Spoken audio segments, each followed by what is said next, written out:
মাখলুকাত সৃষ্টি করার পূর্বেই আমাদের রাসূল আকরাম সাল্লাল্লাহু আলাইহি সাল্লামকে প্রভু সৃষ্টি করেছে। আল্লাহ তাআলা যখন কোনো কিছুই সৃষ্টি করেনি তখন আমাদের রাসূল পাক সাল্লাল্লাহু আলাইহি সাল্লামের নূর সৃষ্টি করেছে। কোরআনে ঘোষিত আছে যে আউয়ালু খালাকাল্লাহু মিন নূরি, আউয়াল বলতে বোঝায় সর্বপ্রথম। আল্লাহ তাআলা আমাদের রাসূল আকরাম সাল্লাল্লাহু আলাইহি সাল্লামের পবিত্র নূর, নূরে মুজাসসাম সৃষ্টি করেছে, যেটা আল্লাহর জাত নূর।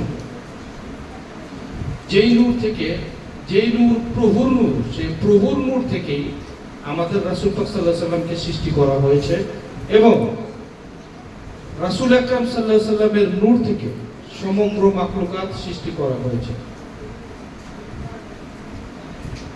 আজকে পবিত্র ঈদে মিলাদুন নবী সাল্লাল্লাহু আলাইহি সাল্লাম, এটা আমাদের জন্য অত্যন্ত খুশির দিন। কেন জানি এবারের ঈদে মিলাদুন নবী সাল্লাল্লাহু আলাইহি সাল্লামটা আমাদের মনে তেমন একটা খুশির আয়োজন করতে পারেনি, কারণ বর্তমান আমাদের দেশের যেই পরিস্থিতি, রাসূল প্রেমিক যারা ওলিয়া উলিয়া গাউস কুতুব আছে, তাদের সমস্ত মাজার শরীফগুলো ভেঙে দেওয়া হচ্ছে।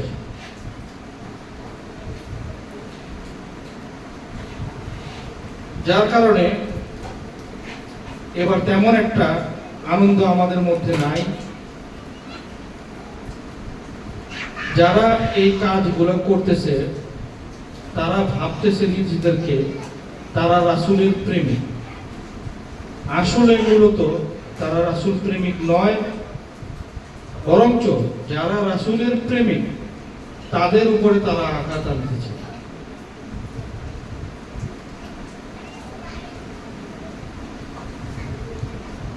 আজকে তারা এই যে কাজগুলো করতেছে এটার জন্য তাদের কঠিন বিচার হবে। রব্বুল আলামিন কোরআনে পাকে ঘোষণা দিয়েছে, যারা আমার ওলিয়া উলিয়া গণের সাথে, যারা আমার ওলিয়া উলিয়া গণের সাথে দ্বন্দ্ব প্রকাশ করে বা তাদেরকে ঘৃণা করে, আমি আল্লাহ তাদের বিরুদ্ধে যুদ্ধ ঘোষণা করি। তো এখানে দ্বন্দ্ব প্রকাশ নয়, তাদেরকে ভেঙে দেওয়া হচ্ছে। তাদের বিচার আমরা করার কোনো ক্ষমতা রাখি না, তাদের বিচার কোনো প্রশাসন করতে পারবে না, তাদের বিচার আমরা করতে পারবো না, কেউ তাদের বিচার করতে পারবে না, কারণ তাদের বিচার স্বয়ং আল্লাহ নিজে করবে। উনি ঘোষণা দিয়েছেন, যারা আমার ওলিয়া উলিয়াদের সাথে বেয়াদবি করে আমি আল্লাহ তাদের বিরুদ্ধে যুদ্ধ ঘোষণা করি। আর যারা আল্লাহর বিরুদ্ধে যুদ্ধ ঘোষণা করে, মহান আল্লাহ তাআলার সাথে যুদ্ধ করে পারবে এরকম কাউকে আল্লাহ তাআলা পৃথিবীতে সৃষ্টি করেনি। আজকে তারা কি কারণে বা কাদের প্ররোচনায় এই কাজগুলো করতেছে সেটা আমাদের জানা নাই, কিন্তু যেই কাজ করতেছে সেটা ঘৃণিত কাজ। এই কাজের জন্য ইসলামের মধ্যে একটা দাঙ্গা সৃষ্টি হচ্ছে। তারা নিজেদেরকে ইসলামে থাকার দাবি করে, আসলে তারা ইসলামের মধ্যে নাই। ইসলাম শব্দের ধারের কাছেও তারা নাই। মূলত ইসলাম শব্দের অর্থটা হচ্ছে শান্তি। রাসূল আকরাম সাল্লাল্লাহু আলাইহি সাল্লাম আমাদেরকে সেই শান্তির ধর্ম দিয়ে গিয়েছিল। এই শান্তির বাণী যাতে আমরা প্রচার করতে পারি, তার জন্য যুগের পর যুগ ওলিয়া উলিয়া গাউস কুতুবগণ আগমন করেছিল। তাদের মাধ্যমে আমরা এই শান্তি প্রতিষ্ঠিত করেছি, তাদের মাধ্যমে আমরা শান্তি পেয়েছি, শান্তির ধর্ম পেয়েছি তাদের উসিলায়। এখন মূলত যাদের উসিলায় মুসলমান হয়েছে তাদের উপরে তারা আক্রমণ করতে যাচ্ছে, তাহলে তারা কিভাবে মুসলমান হয়? তারা আসলে মূলত মুসলমান না, নামধারী মুসলমান। মুসলমান শব্দের অর্থ হচ্ছে আত্মসমর্পণকারী। তারা এখনো কোনো কামেল মুর্শিদের কাছে আত্মসমর্পণ করেনি বিধায় তাদের ভিতরে রহমত বরকত কোনো কিছুই নেই, যার কারণে তারা এই ধরনের কাজে লিপ্ত হচ্ছে। আমাদের রাসূল পাক সাল্লাল্লাহু আলাইহি সাল্লামকে আল্লাহ পাক রহমত স্বরূপ পৃথিবীতে প্রেরণ করেছেন। আল্লাহ বলেছেন, ওমা আরসালনাকা ইল্লা রাহমাতুল লিল আলামিন, হে নবী আমি আপনাকে রহমত স্বরূপ পৃথিবীতে প্রেরণ করেছি। উনি হচ্ছে সমস্ত রহমতের মালিক। ওনার রহমত ব্যতীত বা ওনার সাফায়েত ব্যতীত একটা লোকও জান্নাতে প্রবেশ করতে পারবে না।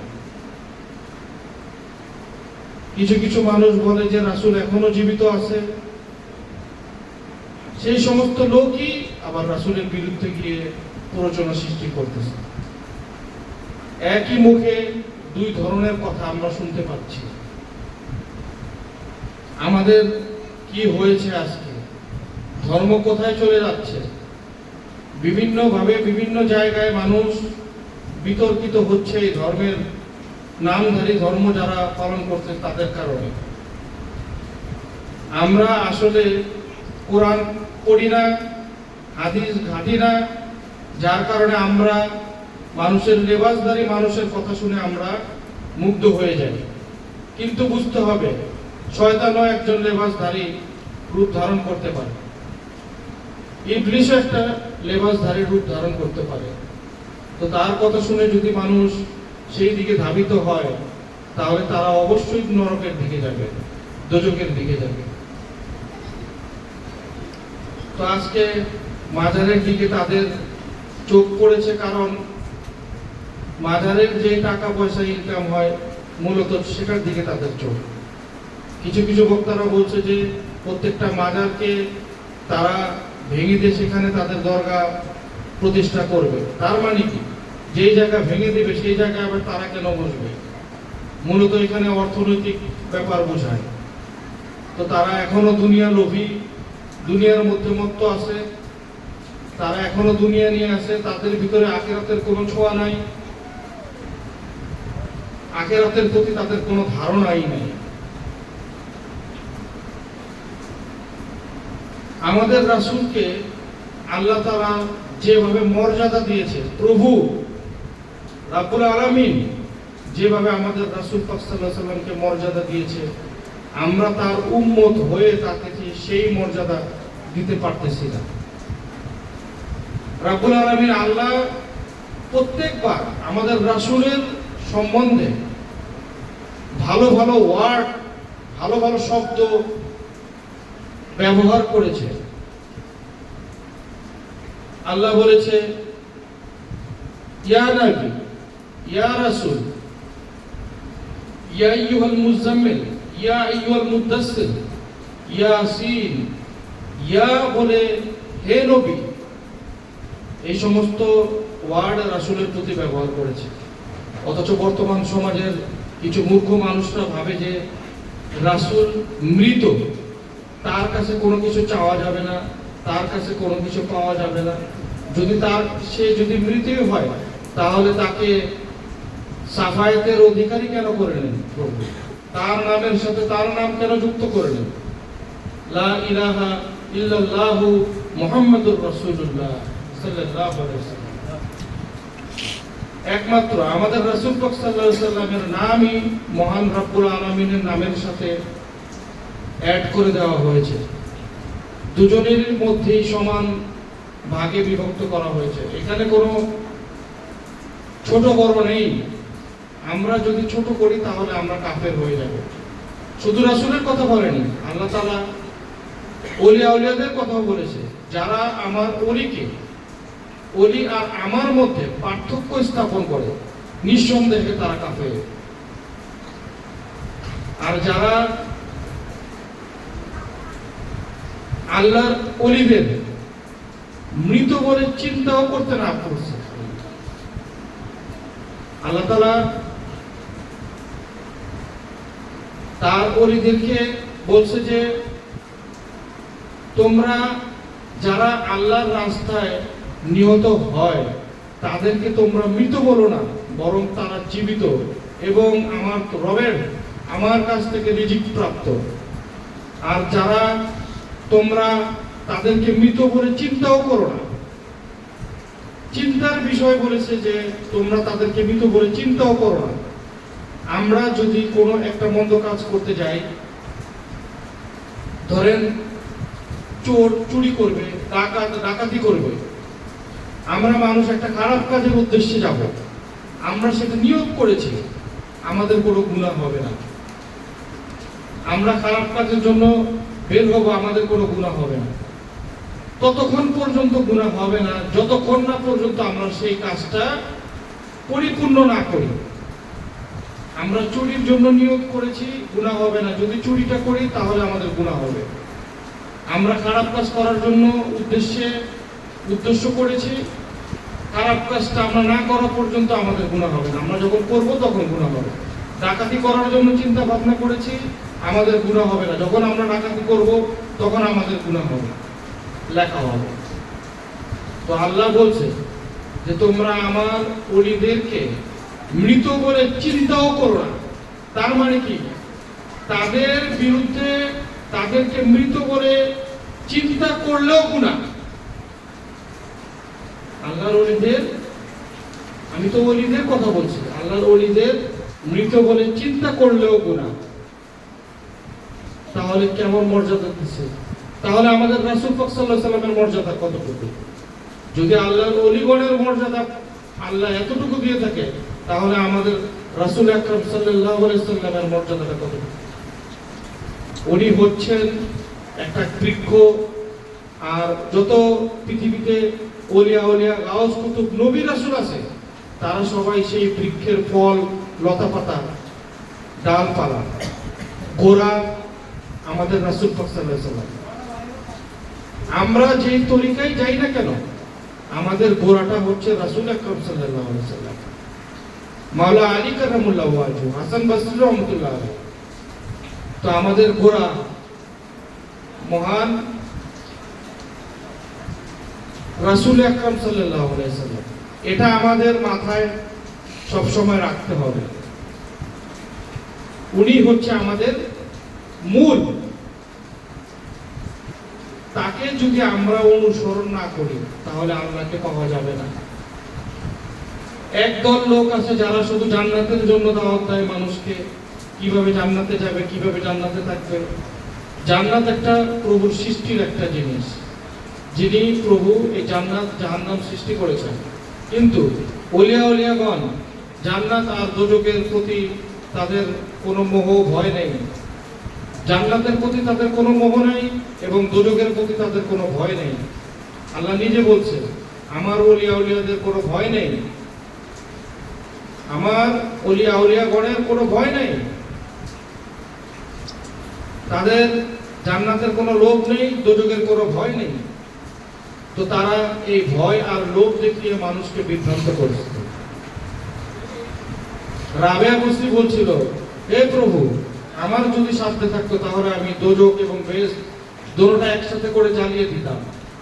তখন হাসান বসরি রহমতুল্লাহ আলাইহি, তার পীর, তার শাহেখ, উনি বলছিল যে কেন রাবেয়া তুমি এই কাজটা করতাম? তখন রাবেয়া বসরি বলছিল যে হে আল্লাহ, তাহলে দোজখের ভয়ে এবং বেহেশতের লোভে আপনার ইবাদত কেউ করতো না, সবাই আপনাকে পাওয়ার উদ্দেশ্যেই আপনার ইবাদত করত। তো উনি এই কথা বলেছেন। রাসূলের মর্যাদা সারা জীবন যদি আমরা বলতে থাকি তারপর তার মর্যাদা বলে শেষ করা যাবে না। উনি আল্লাহ তাআলা ওনাকে এমন ভাবে সৃষ্টি করেছেন, আল্লাহ স্বয়ং তার প্রতি দুরূদ ও সালাম পেশ করেন এবং তার ইবাদত করেন। আল্লাহ তাআলার কি কোনো ইবাদত বন্দেগী আছে? নাই। আমাদের বান্দাদের ইবাদত বন্দেগী আছে, আমাদের ইবাদত করতে হয়, বন্দেগী করতে হয় আল্লাহ, কিন্তু আল্লাহর কোনো ইবাদত বন্দেগী করতে হয় না। স্বয়ং আল্লাহ যেখানে বলছে ইন্নাল্লাহা ওয়া মালাইকাতাহু ইউসাল্লুনা আলান নবী ইয়া আইয়ুহাল্লাযীনা আমানু সাল্লু আলাইহি ওয়া সাল্লিমু তাসলিমা, আল্লাহ যেখানে ঘোষণা দিয়েছে, হে মালায়েকাগণ, তোমরা আমার রাসূলকে ভালোবাসো, আমি আল্লাহ তাকে ভালোবাসি, তোমরা আমার রাসূলের প্রতি দুরূদ ও সালাম পেশ করো, আমি আল্লাহ তার প্রতি দুরূদ ও সালাম পেশ করি। তো স্বয়ং আল্লাহ তাআলা তার প্রতি দুরূদ ও সালাম পেশ করে, অথচ আমরা তার উম্মত হয়ে আজকে প্রভুকে, আমাদের রাসূল আকরাম সাল্লাল্লাহু আলাইহি ওয়াসাল্লামকে চিনতে পারিনি, ওলিয়াগণকে চিনতে পারিনি, তাদের মর্যাদা, তাদের শান মান সম্পর্কে আমাদের ধারণা নেই।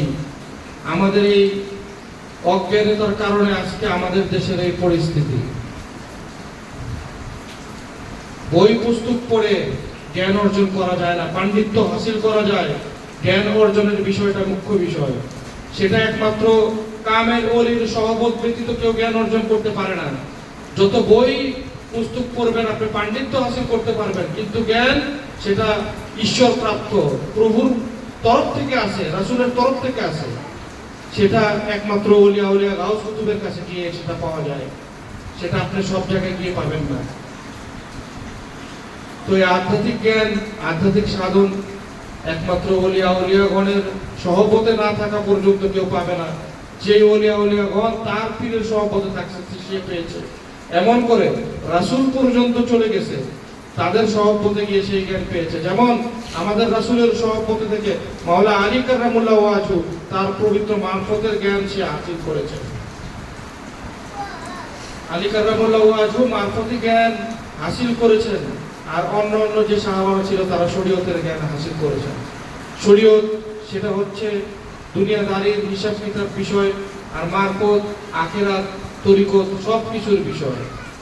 মারিফতের জ্ঞান সারা জনমের কেউ অন্বেষণ করে শেষ করতে পারবে না।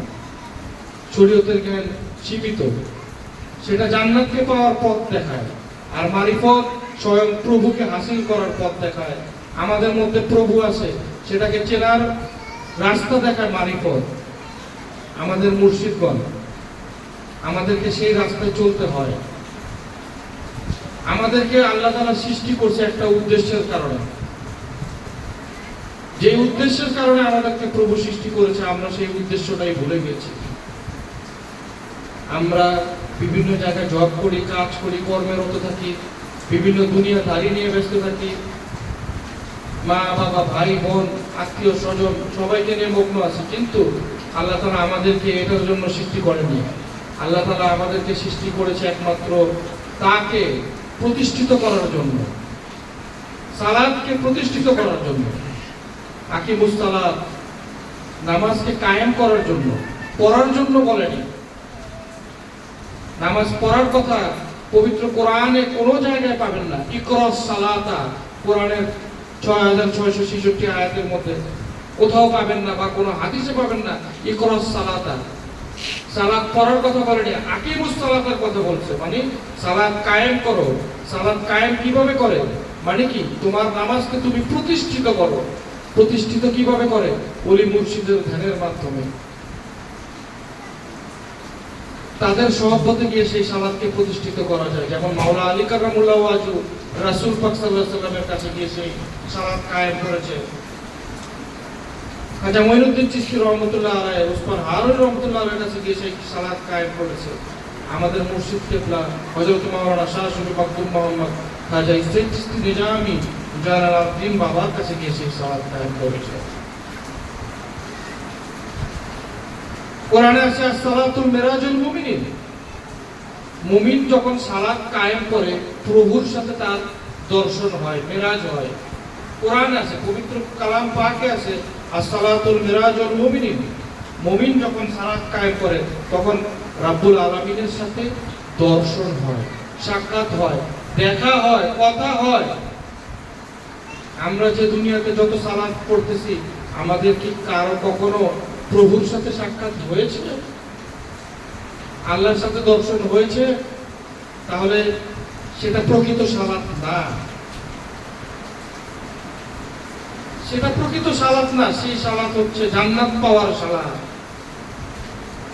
প্রকৃত সালাত হচ্ছে যেটা আমাদের রাসূল আকরাম সাল্লাল্লাহু আলাইহি সাল্লাম হেরা গুহায় ধ্যানমগ্ন অবস্থায় সেই সালাত কায়েম করেছিল। 14 বছর পর্যন্ত তিনি ধ্যানে অবস্থান করেছিল হেরা গুহায়। যখন আল্লাহ বলল যে হে নবী, আমি আপনার ইবাদতে সন্তুষ্ট, আমি আপনার সাথে দেখা করব। কেন দেখা করব? সেই সালাতের মাধ্যমে।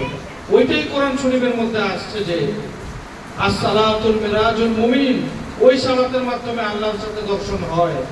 সেই সালাতের মাধ্যমে রাসূলের সাথে মেরাজ হওয়ার পর মেরাজে গিয়ে রাসূল আকরাম সাল্লাল্লাহু আলাইহি সাল্লাম যেই সালাত আনছে, 5 ওয়াক্ত নামাজ, রোজা, হজ, যাকাত, সেটা মেরাজে যাওয়ার পর আনছে। মেরাজে যাওয়ার আগে সেটা ছিল না। মেরাজে যাওয়ার আগে সেই সালাত ছিল না। তাহলে প্রভুর দর্শন হয় সেই সালাতে। 5 ওয়াক্ত সালাত যেটা মেরাজ থেকে আনছে, সেই সালাতের মাধ্যমে প্রভুর দর্শন হয় না। সেই সালাত কায়েম করলে জান্নাত পাওয়া যায়, বেহেশত পাওয়া যায়, কিন্তু প্রভুকে পাওয়া যায় না। প্রভুকে পাওয়ার রাস্তা আলাদা, ভিন্ন রাস্তা। সেই রাস্তায় যাওয়ার জন্য ওলিয়া উলিয়া গাউস কুতুবের কাছে যেতে হবে। তাদের সান্নিধ্য, তাদের সহবতে না যাওয়া পর্যন্ত কেউ কখনো সেই প্রভুর দর্শন পাবে না, সেই রাস্তা কখনো পাবে না। একমাত্র ওলিয়া উলিয়ার সহবতে গেলে সেই রাস্তা পাবে। বর্তমান সমাজে অনেক ভণ্ড লোক আছে, তাদের কাছে গেলে কখনো ওই রাস্তা পাবেন না। কারণ যে এই রাস্তায় গিয়ে প্রভুর সাথে দর্শন লাভ করেছে, সেই আপনাকে সেই রাস্তা দেখাতে পারবে। যে কখনো সেই রাস্তায় পদার্পণই করেনি, সে কখনো আপনাকে সেই রাস্তা দেখাতে পারবে না। একজন অন্ধ কখনো আরেকজন অন্ধকে পথ দেখাতে পারে না। একজন অন্ধ কখনো একজন অন্ধ ব্যক্তিকে পথ দেখাতে পারে না। একজন বিচক্ষণ ব্যক্তি একজন অন্ধকে পথ দেখাতে পারে। আর বিচক্ষণ ব্যক্তি আমাদের মধ্যে হচ্ছে যে ওলিয়া উলিয়া গাউস কুতুব আব্দুলগণ, তারা বিচক্ষণ, চৈতন্য, তারা আমাদেরকে সেই পথ দেখাবে। ইহদিনাস সিরাতাল মুস্তাকিম, সূরা ফাতিহার মধ্যে ইহদিনাস সিরাতাল মুস্তাকিমের কথা আছে। হে আল্লাহ, আমাদেরকে সেই পথে ধাবিত করেন যাদের আপনি অনুগ্রহ দান করেছেন। সিরাতাল লাযিনা আনআমতা আলাইহিম গায়রিল মাগদুবি আলাইহিম ওয়ালাদ-দাল্লিন, তাদের পথে নয় যাদের উপর আপনার গজব নাযিল হয়েছে। সেদিন ইহদিনাস সিরাতাল মুস্তাকিমের কথা, পথের কথা বলেছে। আজকে নামাজে আমরা সব সময় সূরা ফাতিহা পাঠ করি। প্রত্যেক রাকাতে আমরা সূরা ফাতিহা শরীফ পাঠ করি। কেন সূরা ইখলাস তো পাঠ করি না? সূরা ফাতিহার মধ্যে তো সবকিছুর কথা আছে, সিরাতাল মুস্তাকিমের কথা আছে, আল্লাহর কথা আছে। আমরা আপনার ইবাদত করি, আপনার কাছে সাহায্য প্রার্থনা করি। তারপর আছে যে তাদের পথে দেন যাদের আপনি অনুগ্রহ দান করেছেন, তাদের পথে নিয়েন না যাদের প্রতি আপনার গজব নাযিল হয়েছে। সূরা ফাতিহা তো মূল আল্লাহর যে বৈশিষ্ট্য, সেটা সূরা ফাতিহা দেয় না। আল্লাহর যে বৈশিষ্ট্য সেটা দেয় সূরা ইখলাস।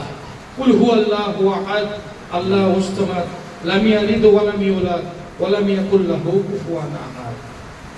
মানে আল্লাহ এক, অদ্বিতীয়। আল্লাহর গুণগান এখানে করছে। আল্লাহ এক, অদ্বিতীয়। কুল হুয়াল্লাহু আহাদ, বলো আল্লাহ এক, অদ্বিতীয়।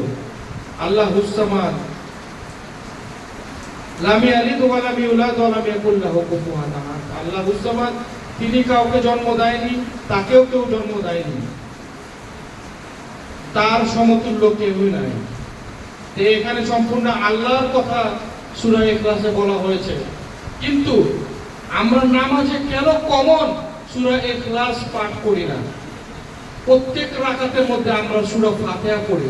পৃথিবীতে যত প্রকার নামাজই পড়েন না কেন, সূরা ফাতিহা ব্যতীত কোনো নামাজ হবে না। শুধুমাত্র জানাজার নামাজের দোয়া। জানাজা আসলে সেটা কোনো নামাজ নয়, সেটা জানাজার দোয়া। এটাকে আমরা নামাজ বলতে পারবো না, কারণ সেখানে আল্লাহর প্রতি সেজদা নাই। শুধু জানাজা ব্যতীত সকল নামাজ, পৃথিবীতে যত নামাজ আছে প্রত্যেক নামাজের মধ্যে প্রত্যেক রাকাতে সূরা ফাতিহা পাঠ করতে হবে। সর্বনিম্ন নামাজ হচ্ছে 2 রাকাত। 2 রাকাতের নিচে কোনো নামাজ নাই। 2 রাকাত নামাজের মধ্যে 2 বার সূরা ফাতিহা শরীফ পাঠ করতে হবে। 1 রাকাত নামাজ আপনি সূরা ফাতিহা ব্যতীত পাঠ করতে পারবেন না।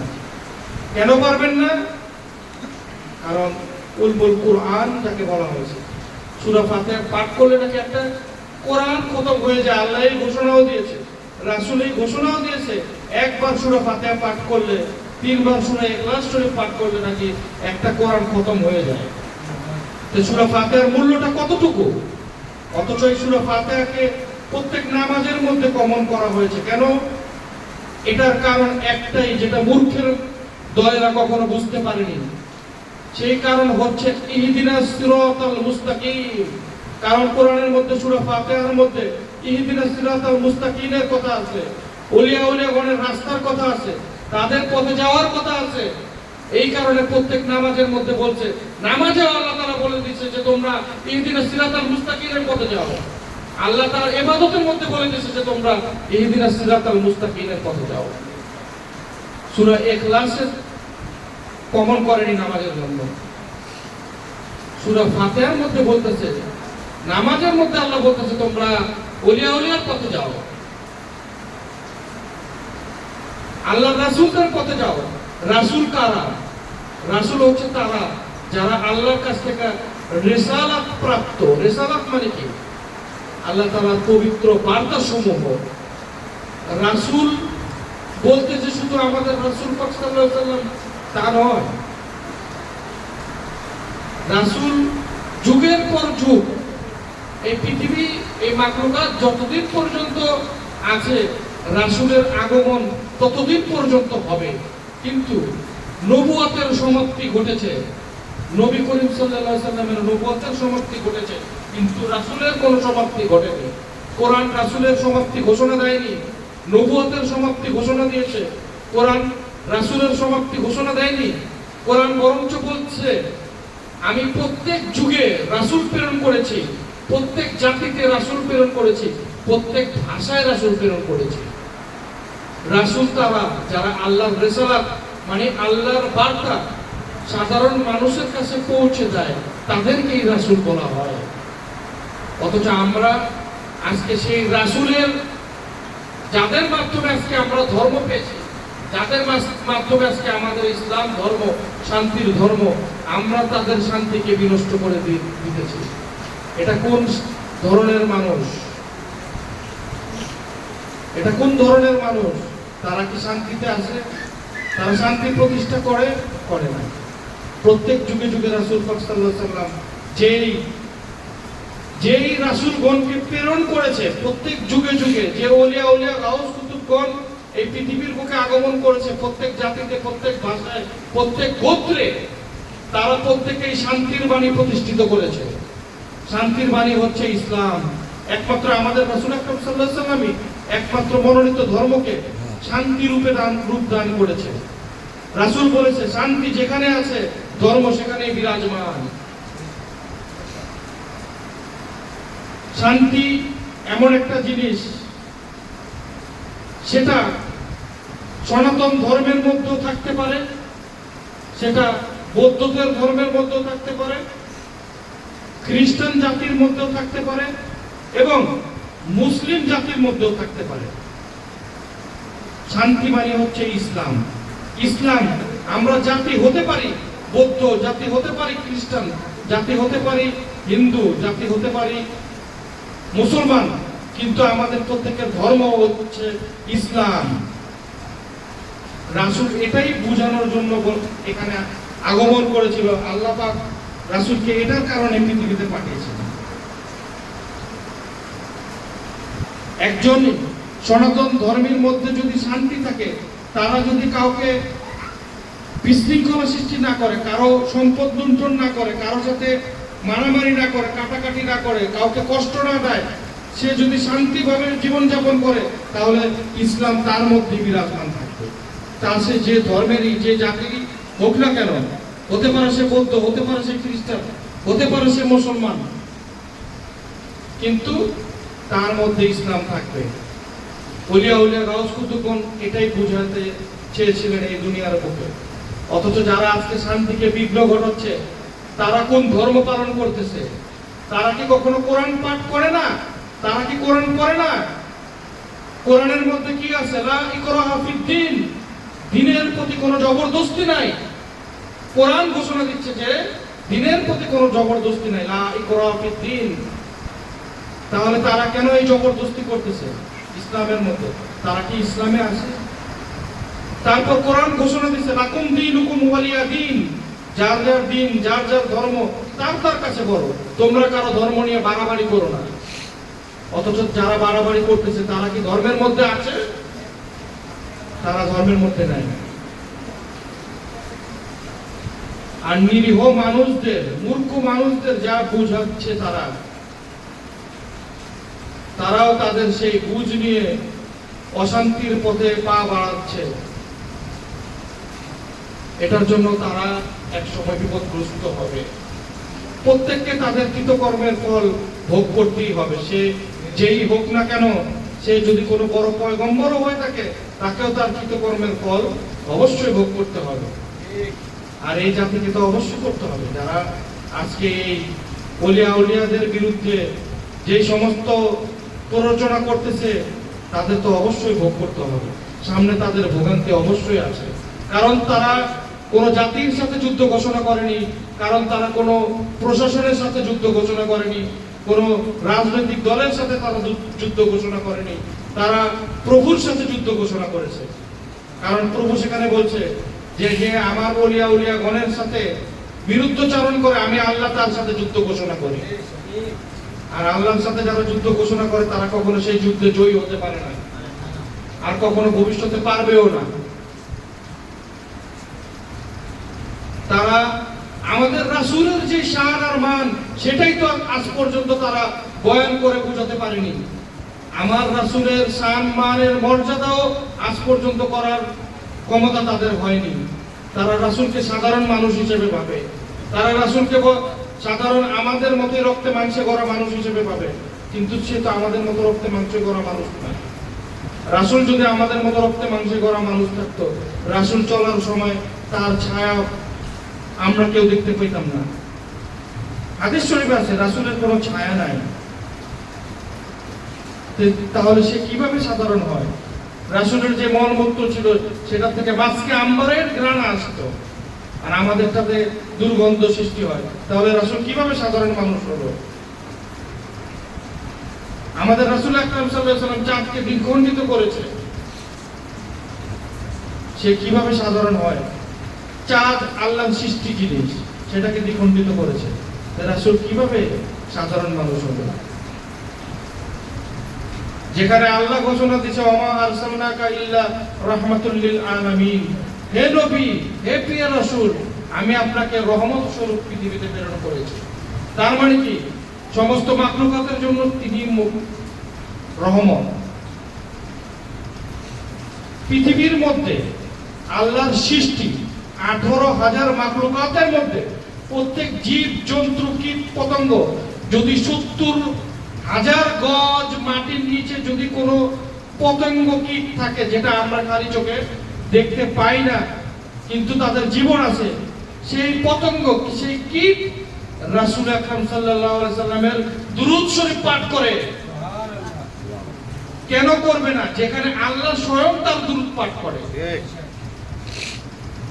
একমাত্র কীট পতঙ্গ তাওহীদের উপরে তারা বসবাস করে, সে কীট পতঙ্গ সহ আল্লাহর হাবিবের দুরূদ শরীফ পাঠ করে।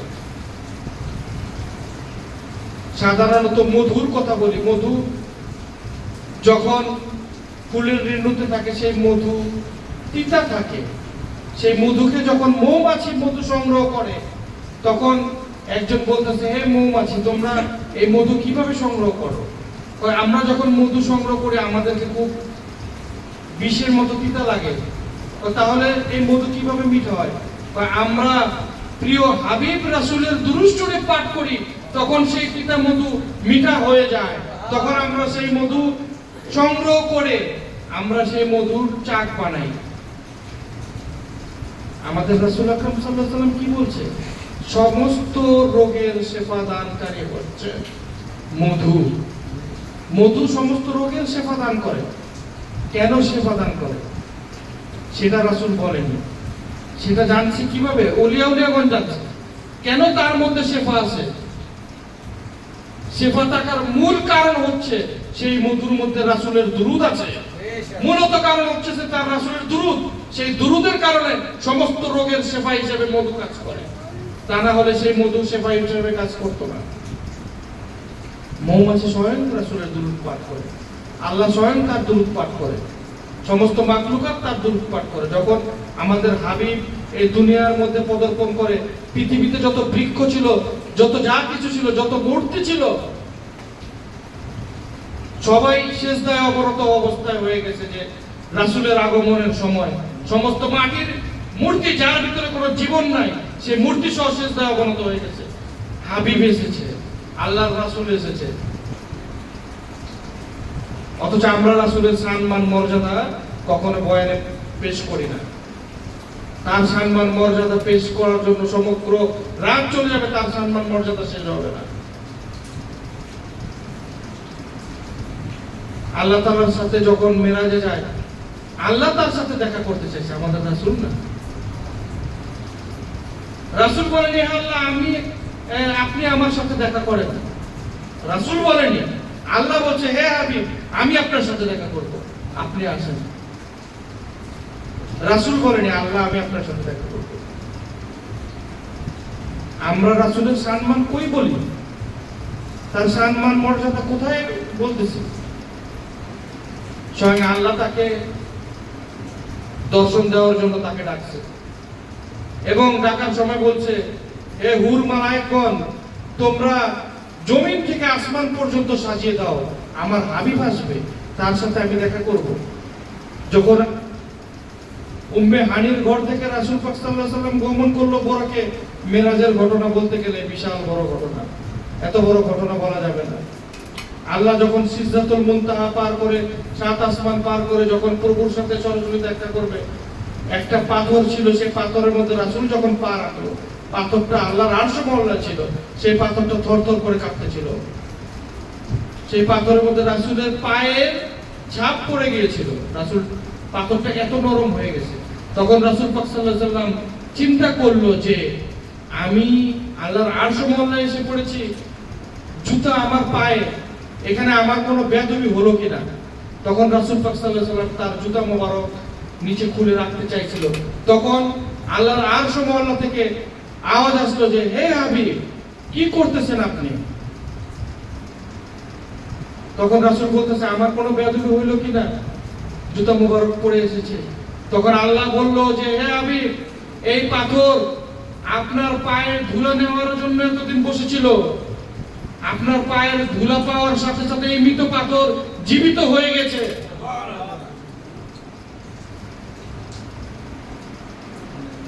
আর আমরা রাসূলের সম্মান মর্যাদা বলি না।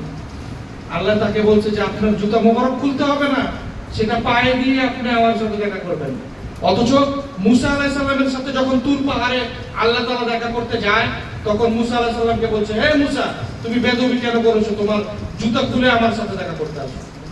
তো আল্লাহর একটা নূর দেখে মুসা আলাইহিস সালাম অজ্ঞান হয়ে গেছে, আল্লাহর দর্শনও পায়নি। অথচ হাবিব তার জুতা মোবারক খোলার জন্য বলছে, আল্লাহ বলছে যে না হাবিব আপনার পায়ের ধুলা নেওয়ার জন্য এই পাথর জীবিত হয়ে গেছে, মৃত পাথর জীবিত হয়ে গেছে। তো রাসূলের সম্মান কত, আল্লাহ তাকে এত সম্মান মর্যাদা দিয়েছে, অথচ আমরা তার উম্মত হয়ে তার সম্মান মর্যাদা বর্ণনা করি না। অথচ আজকে আমরা বিভিন্ন নাম দিছি, আহলে সুন্নাত ওয়াল জামাত, সুন্নতের লোক, রাসূলের প্রেমিক, কত ধরনের নাম আমরা দিছি, অথচ আসলে কি আমরা রাসূলের প্রেমিক? যত বড় আলেম ওলামা যাই হোক না কেন, অন্তরের ভিতরে রাসূলের প্রতি প্রেম যত পর্যন্ত না থাকবে, ততক্ষণ পর্যন্ত সে রাসূলের উম্মত হিসেবে রাসূল তাকে স্বীকৃতি দেবে না। সে যদি 5 ওয়াক্ত নামাজ, রোজা, হজ, যাকাত, কালাম সবকিছু পাঠ করে, সমস্ত সুন্নত আদায়ও করে রাসূলের, কিন্তু রাসূলের প্রতি যদি তার মহব্বত না থাকে, প্রেম না থাকে, রাসূল কখনো তাকে তার উম্মত হিসেবে স্বীকৃতি দেবে না। আর রাসূল যাকে উম্মত হিসেবে স্বীকৃতি দেবে না, সে কখনো জান্নাতে পদার্পণ করতে পারবে না।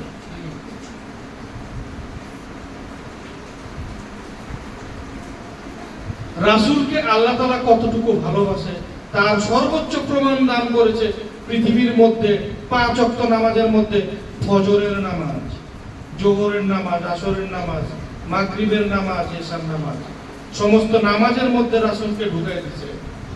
আল্লাহ তাআলা আযান আহ্বানের মধ্যে রাসূল পাক সাল্লাল্লাহু আলাইহি সাল্লামকে ঢুকাই দিয়েছে এবং ফজরের নামাজের মধ্যে বলছে যে হে রাসূল, আমি আপনাকে অনেক ভালোবাসি। রাসূলকে আল্লাহ তাআলা বলছে আমি আপনাকে অনেক ভালোবাসি, আমি আপনাকে এতটা ভালোবাসি জান দিনের শুরুটাই আমি আপনাকে দিয়ে করলাম। ফজরের নামাজ পড়তে গেলে সর্বপ্রথম আমাদেরকে সুন্নত 2 রাকাত নামাজ পড়তে হয়। কেন? আল্লাহ চাইলে কি পারতো না দিনের শুরুটা ফরজ নামাজ দিয়ে আদায় করতে? আল্লাহ তাআলা বলে হে হাবিব, আমি আপনাকে এতটাই মর্যাদা দেই, এতটাই ভালোবাসি জান দিনের শুরুটাই আমি আপনাকে দিয়ে করলাম। সুন্নত 2 রাকাত নামাজ পড়ে তারপরে ফরজ নামাজ আদায় করতে হয়। তো নামাজটা পর্যন্ত আল্লাহ তাআলা রাসূলকে আগে রাখছে, অথচ আমরা রাসূলকে কত ছোট করি। আমা ইন্নামা আনা বাশারুম মিসলুকুম, আমরা রাসূলকে বলি কি বাশার, সে আমাদের মতোই রক্তে মাংসে গড়া মানুষ। রাসূল কেন এই কথা বলেছিল বাশার, সেটার কাহিনী ঘটনাই আমরা জানি না। রাসূল কেন বলেছিল ইন্নামা আনা বাশারুম মিসলুকুম, আমি তোমাদের মতোই রক্তে মাংস গড়া মানুষ, আমাকে তোমরা প্রভু ভেবেও না। রাসূল কেন এই কথা বলছিল, সেই কেনর মধ্যে কেউ যায় না। সবাই বলে কোরআনে একটা আয়াত পাইছে, রাসূল তো বলছে ইন্নামা আনা বাশারুম মিসলুকুম, আমি তোমাদের মতোই সাধারণ মানুষ। এমপি মিনিস্টাররা যখন, চেয়ারম্যান মেম্বাররা যখন ভোটের জন্য আসে, তখন তারা বলে আমিও আপনাদের মতো সাধারণ জনগণ, অথচ কি তারা কি সাধারণ হিসেবে তাকে মানে? প্রধানমন্ত্রী যদি আজকে বলে যে আমি আপনাদের মতো সাধারণ একজন মানুষ, জনগণ কি তাকে সাধারণের মতো মর্যাদা দেয়? সে কোনো জায়গায় গেলে তাকে প্রোটোকল দেয়, ভিআইপি মর্যাদা দেয়, লোকজন জনবল সব সরায় দেয়, তাকে যাওয়ার রাস্তা করে দেয়, যে সাধারণই তার জন্য আবার এটা করে। কিন্তু সে তো বলেছে সে সাধারণ। রাসূল এইভাবেই বলেছিল আমি তোমাদের মতো রক্তে মাংস গড়া সাধারণ মানুষ। কেন বলেছিল, কি কারণে বলেছিল, সেই কারণটাই তারা জানে না। সেই কারণটা আমি বলতেছি। হযরত ইব্রাহিম আলাইহিস সালাম থেকে শুরু করে যত, আমাদের আদম আলাইহিস সালাম থেকে শুরু করে যত নবী করিম সাল্লাল্লাহু আলাইহি সাল্লাম পর্যন্ত যত নবী পয়গম্বর আসছে, সবাই রাসূলের বাণী বলছে যে আমাদের একজন রাসূল আসবে, তাকে আমাদেরকে মানতে হবে। তো ইব্রাহিম আলাইহিস সালামের সময়ের ঘটনা বলতেছি। ইব্রাহিম আলাইহিস সালাম অগ্নি পূজা করত। ওই সময় কোনো ধর্ম, নামাজ, রোজা, হজ কোনো কিছু ছিল না। অগ্নিকে সে প্রভু ভাবতো যে এটাই নাকি প্রভু। তার ইবাদত করতে করতে যখন ও আগুন নিভে যায়, কখন না, সেটা প্রভু হতে পারে না, সেটা স্থায়ী না, আগুন নিভে গেছে। তারপর সে দেখলো ইব্রাহিম আলাইহিস সালাম যে সূর্য উদিত হয়েছে, তখন ইব্রাহিম আলাইহিস সালাম মনে করলো যে এটাই বুঝি প্রভু, তার ইবাদত আমাকে করতে হবে। তো সূর্যের ইবাদত সে শুরু করলো। যখন সন্ধ্যা ঘনায় আসলো, দেখলো যে সূর্য ডুবে গেছে, এখন চিন্তা করলো যে না, এটাও প্রভু হতে পারে না, এটা তো স্থায়ী না, অস্থায়ী। তারপর চন্দ্র আসলো, উদিত হলো রাত্রে। যখন চন্দ্র আসলো, তখন চন্দ্রের ইবাদত করলো। যখন চন্দ্রের ইবাদত করলো, তখন আবার সূর্য আসলো, তখন বললো যে না, এটা কোনোটাই স্থায়ী না, এগুলোর মধ্যে কোনোটাই প্রভু হতে পারে না। তাহলে প্রভুকে তখন জিবরাইল আলাইহিস সালামের মাধ্যমে ঘোষণা হলো, হে ইব্রাহিম আলাইহিস সালাম, আপনি আপনার প্রভুর ইবাদত করেন। তখন জিবরাইল আলাইহিস সালাম ইব্রাহিম আলাইহিস সালাম বলল আমার প্রভুকে, আপনি যাদেরকে আপনি ইবাদত করছেন প্রভু ভেবে, তাদের ইবাদত নাই, তাদেরকে যিনি পরিচালনা করে তার ইবাদত আপনি করেন। চন্দ্র, সূর্য, গ্রহ, নক্ষত্র, ইনাদেরকে যিনি পরিচালনা করে তার ইবাদত বন্দেগী আপনি করেন। তাহলে এগুলোর পরিচালনা কে করে? মহান রব্বুল আলামিন আল্লাহ। তখন ইব্রাহিম আলাইহিস সালাম প্রভুর ধ্যানে মগ্ন হলো, তখন প্রভুর ধ্যান করতে থাকলো। ধ্যান করতে করতে করতে করতে করতে করতে প্রভুর বাণী, সমস্ত শান্তির বাণী তার সময়, তার অনুসারে যারা আসলে তাদের কাছে পৌঁছে দিচ্ছে। তো এই কথাটা আপনারা মাথা হাতে রাখেন। ইব্রাহিম আলাইহিস সালাম যখন ফেরেশতা বলল যে এগুলোকে যে পরিচালনা করে তার ইবাদত আপনি করেন, তার মানে কি চন্দ্র সূর্যের পরিচালনা যে করে তার ইবাদত করতে হবে। কিতাবের মধ্যে ইব্রাহিম আলাইহিস সালামের সেই কথা আয়েশা পড়ছে। ইব্রাহিম আলাইহিস সালামের পর ইসমাঈল আলাইহিস সালাম, তারপরে ঈসা আলাইহিস সালাম, সমস্ত নবী রাসূল পার হওয়ার পর যখন আমাদের রাসূল পাক সাল্লাল্লাহু আলাইহি সাল্লামের আগমন হলো, তখন রাসূল পাক সাল্লাল্লাহু আলাইহি সাল্লাম একদিন, এই ঘটনা সবাই জানেন, আমাদের রাসূল আকরাম সাল্লাল্লাহু আলাইহি সাল্লাম তার আঙ্গুলের ইশারা দিয়ে চন্দ্রকে দ্বিখণ্ডিত করেছিল। চাঁদকে যখন দ্বিখণ্ডিত করতে পারছে রাসূল পাক সাল্লাল্লাহু আলাইহি সাল্লাম, তখনকার সমাজের মানুষ চিন্তা করতেছে এটা কি করলো, এটা তো কোনোদিনও সম্ভব না, এই কাজ তো একমাত্র প্রভু করতে পারে। কারণ চন্দ্র, সূর্য, গ্রহ, নক্ষত্র এগুলোর পরিচালক হচ্ছে প্রভু। উনি যেহেতু চন্দ্রকে দ্বিখণ্ডিত করে দিয়েছে, তার মানে উনিই প্রভু, কারণ এগুলোর পরিচালনা করে প্রভু। উনি যেহেতু চন্দ্রকে দ্বিখণ্ডিত করে দিয়েছে, তার মানে উনিই প্রভু। তখন আল্লাহ বলছে, হে হাবিব, আপনি বলে দিন তাদেরকে, ইন্নামা আনা বাশারুম মিসলুকুম, তোমরা আমাকে প্রভু হিসেবে আখ্যায়িত করো না, আমি তোমাদের মতই রক্তে মাংসে করা মানুষ। এই কারণে রাসূল পাক সাল্লাল্লাহু আলাইহি সাল্লাম ওই সময় এই কথাটা বলেছিল। আর এই আয়াতটা নিয়েই তারা সমস্ত পৃথিবী উজাড় করে দিয়েছে, রাসূল আমাদের মতো রক্ত মাংসে করা। আসলে তো সে আমাদের মতো সাধারণ মানুষ না। রাসূল যখন মিরাজে আল্লাহর সাথে দেখা হয়, তখন আল্লাহ বলছে, রাসূল বলতেছে, হে প্রভু, আমি তো আমার ভেদ জেনে গেছি। এই ভেদ মারফতের ভেদ, এটা এখানে বলা যাবে না। আমি আমার ভেদ জেনে গেছি, আমি যদি আমার ভেদ প্রকাশ করে দেই, তাহলে আমি এই ভেদ নিয়ে আমি থাকতে পারবো না। আমার ভিতরে যন্ত্রণা, আমি লোক সমাজে গিয়ে আমি আমার উম্মতদেরকে আমি সেই ভেদের কথা বলে দেব, যে আমি কে, আপনি কে, আপনি কোথায়, আমি কোথায়। তখন রাব্বুল আলামিন বলল যে, হে নবী, আপনি এই কাজ করতে চান না, তাহলে তৎকালীন লোক সমাজ আপনাকে রক্তাক্ত করে মৃত্যুদান দেবে। তৎকালীন সময়ের লোকজন আপনাকে রক্তাক্ত করে মেরে ফেলবে। তখন আল্লাহর কাছে রাসূল বলল, তাহলে আমি কি করব? তখন রাসূল পাক সাল্লাল্লাহু আলাইহি ওয়াসাল্লাম দিল 5 ওয়াক্ত নামাজ, রোজা, হজ, যাকাত। তখন বলল, এটা আমি কি করব? তখন রাসূল পাক সাল্লাল্লাহু আলাইহি ওয়াসাল্লামকে আল্লাহ বলল, এটা হচ্ছে শরীয়ত, আপনি এই শরীয়ত দিয়ে আপনার এই মারফতকে আপনি ঢেকে রাখেন, সেটা লোক সমাজে প্রকাশ করেন। আপনি যে ভেদ জানছেন সেটা আপনার মধ্যেই রাখেন, সেটা আপনার মনোনীত প্রাণকে আপনি দান করবেন। তার মনোনীত প্রাণকে মাওলানা আলী কারামুল্লাহ ওয়াজহ। আনা মাদিনাতুল ইলম ওয়া আলিউন বাবাহা। রাসূল আকরাম সাল্লাল্লাহু আলাইহি ওয়াসাল্লাম বলছে, মাওলা আলী হচ্ছে জ্ঞানের দরজা, আর আমি হচ্ছি জ্ঞানের শহর। তো মারফতের যে ভেদ, সেই ভেদের জ্ঞানটা মাওলা আলী কারামুল্লাহ ওয়াজহকে রাসূল সাল্লাল্লাহু আলাইহি ওয়াসাল্লাম দান করেছে। মেরাজেও তাদের মধ্যে ঘটনা কথাবার্তা ছিল, সেটার বিষয়ে এইখানে কথা বলা যাবে না। মারফতই থাকা ভালো। মারফত যখন প্রকাশ হয়ে যায়, তখন এই ধরনের পরিস্থিতির শিকার হতে হয়।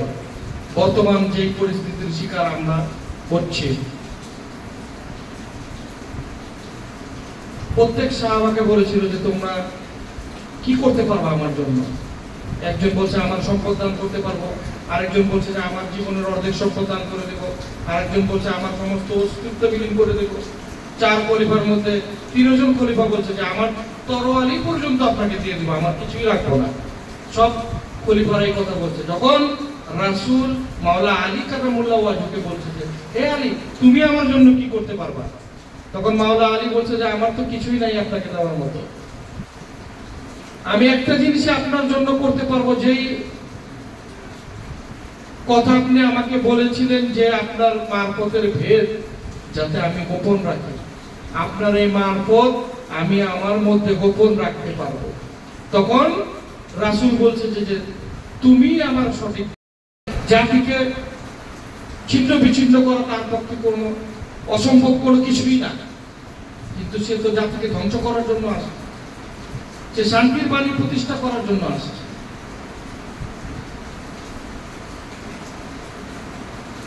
সেই শান্তির বাণী যুগের পর যুগে ওলিয়া উলিয়াগণ করে গেছে। আজকে যারা তাদের ভক্তরা এই সমস্ত মারফতকে ছিনিমিনি খেলছে, তারাই এই ধরনের পরিস্থিতির শিকার হচ্ছে। তো কেউ মারফতের ভেদ কখনো সব জায়গায় বলা যাবে না, মারফত নিজের মধ্যেই রাখতে হয়। মারফত তো মারফতই, সেটাকে কখনো প্রকাশ করা যায় না। আর প্রত্যেকটা মানুষের মধ্যে চারোটা জ্ঞানের অধিকারী হতে হবে, শরীয়ত, তরিকত, হাকিকত, মারফত। এই চার জ্ঞানে স্বয়ং সম্পূর্ণ যদি কেউ না হতে পারে, তাহলে সে কখনো তরিকতের পদার্পণ করতে পারবে না এবং ওলিয়া উলিয়া গাছ হতে পারবে না। নিজের মধ্যে যে প্রভু আছে সেই প্রভুকে জাগ্রত করার একটাই পথ, সেটা হচ্ছে ওলিয়া উলিয়া গাছ কুতুবের পথ। আজকে দেখেন আমাদের এই বিধ্বস্ততার কারণ হচ্ছে এই সমস্ত কিছু সংখ্যা ঘনিষ্ঠ মানুষদের জন্য, কিছু কিছু ভণ্ডদের জন্য, যাদের কারণে আজকে আমাদের এই পরিস্থিতি হয়েছে।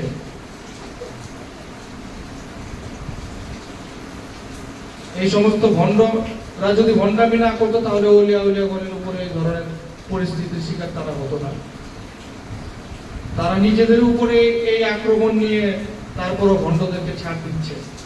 ওলিয়া উলিয়াগণ যখন জাগ্রত হবে, তখন তাদের সাথে কেউ সামনে দাঁড়াতে পারবে না, কারণ তারা ক্ষমাশীল, মায়া, করুণায় ভরা তারা তাদের মধ্যে। যখন তারা কাহারুর রূপ ধারণ করবে, তাদের হাত থেকে, তাদের কবজের থেকে কেউ বাঁচতে পারবে না।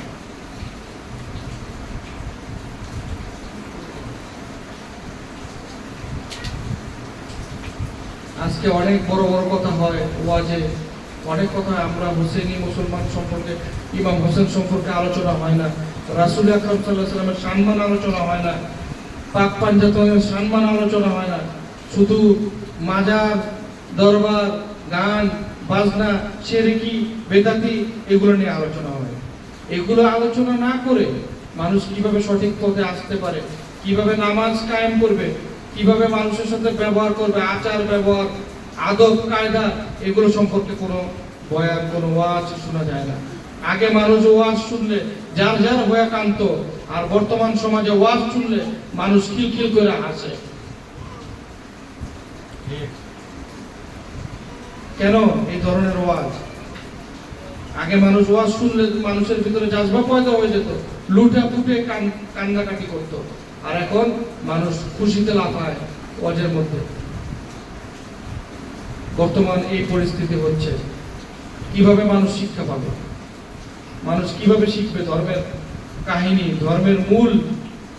একদল এক সমাজের লোক রাসূল সম্বন্ধে বলে যে এমন এক সময় আসবে যখন হাসরের ময়দান হবে, রাসূলের উম্মতগণকে নিয়ে জাহান্নামের আগুনে ঢেলে দেওয়া হবে। তখন রাসূল আকরাম সাল্লাল্লাহু আলাইহি ওয়াসাল্লাম যা তাদেরকে আটকাতে যাবে, আটকাতে যাওয়ার পরে ফেরেশতারা বলবে, হে রাসূল, রাসূল বলবে যে আমার এই উম্মতগণকে তুমি কেন জাহান্নামের আগুনে ফেলে দিচ্ছ? তখন তারা ফেরেশতারা বলবে, হে রাসূল, এরা আপনার উম্মত না, এরা আপনার সুন্নত পালন করেনি, এরা নামাজ রোজা সবকিছু করছে, কিন্তু আপনার প্রতি ঈমান আনেনি, এই কারণে তাদেরকে ফেলে দিচ্ছি। রাসূল বলবে, না, তাদেরকে ফেলো না, তারা আমার উম্মত। তারপরও তাদেরকে ফেলে দেওয়া হবে না। সেই ওয়াজ করা ব্যক্তি বলে যে রাসূল কোনো গায়েব জানে না, গায়েবের মালিক একমাত্র আল্লাহ। তো এই যে কথাটা বললো রাসূল, ওই সময় তাদেরকে ফেলে দেওয়া হবে। রাসূল যা তাদেরকে বলবে যে তারা আমার উম্মত, তাদেরকে ছেড়ে দেওয়া হোক। বয়ান করতেছে রাসূল গায়েব জানে না, অথচ তার বয়ানের মধ্যে রাসূল গায়েব জানে, সেটা প্রকাশ পায় তার বয়ানে। রাসূল যদি গায়েব না জানতো তাহলে এই কথাটা কেন আসতো যে রাসূলের উম্মতদেরকে দোজখে ফেলে দেওয়া হবে, রাসূল যায় তাদেরকে উদ্ধার করবে? এখনো পর্যন্ত কি দুনিয়া ধ্বংস হয়েছে? হাসরের ময়দান হয়েছে? রাসূলের উম্মতগণকে কি দোজখের আগুনে ফেলে দেওয়া হয়েছে? এখনো পর্যন্ত তো আমরা জীবিত আছি। তাহলে উনি যে বয়ানের মধ্যে বললো যে রাসূলের উম্মতগণকে ফেলে দেওয়া হবে, তার কথার মধ্যেই তো প্রকাশ পায় যে গায়েবের মালিক রাসূল। এই ঘটনা এখনো ঘটেনি, রাসূল বইলা দিয়ে গেছে, আর সেই ব্যক্তি বলতেছে যে রাসূল গায়েব জানে না। আর যারা তাদের ওয়াজ শুনতেছে তাদের মাথায় এটা ঢুকতেছে না, তার কথাই রাসূল গায়েব জানে প্রকাশ পায়, অথচ সেই বলতেছে রাসূল গায়েব জানে না। গায়েবটা এখন পর্যন্ত সেই পরিস্থিতি আসেনি।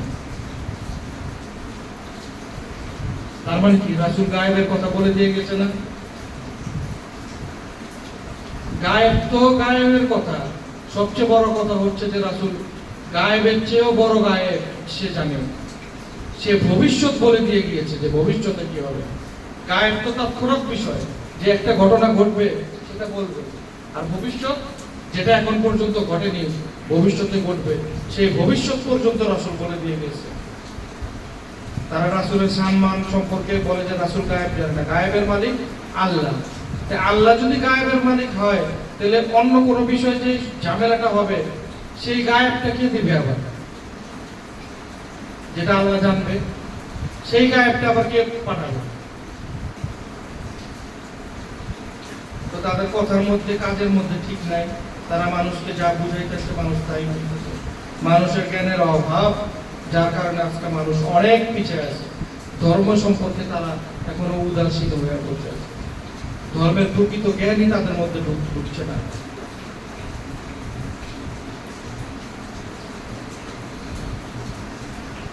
রাসূল পাক সাল্লাল্লাহু আলাইহি ওয়াসাল্লামকে একজন প্রশ্ন করছিল, হে রাসূল, আপনি কি গায়েব জানেন? তখন রাসূল পাক সাল্লাল্লাহু আলাইহি ওয়াসাল্লাম বলল, গায়েব আবার কি জিনিস? রাসূল পাক সাল্লাল্লাহু আলাইহি ওয়াসাল্লাম বলল, গায়েব আবার কি জিনিস? বলল, যেটা নাকি দেখা যায় না, গোপন বা কখনো হবে। আমার আল্লাহ এই সমস্ত মাখলুকাতের মধ্যে 7 জমিন 7 আসমানের উপর পর্যন্ত এমন কোন বিষয় নাই যেটা আমার আল্লাহ আমাকে না দেখায়। গায়েব কোন জিনিস আবার আমি তো আমার মাথায় আসতেছে না। আমি তো সবই দেখতে পারি, গায়েব কোনটা? আমার কাছে সবই প্রকাশ।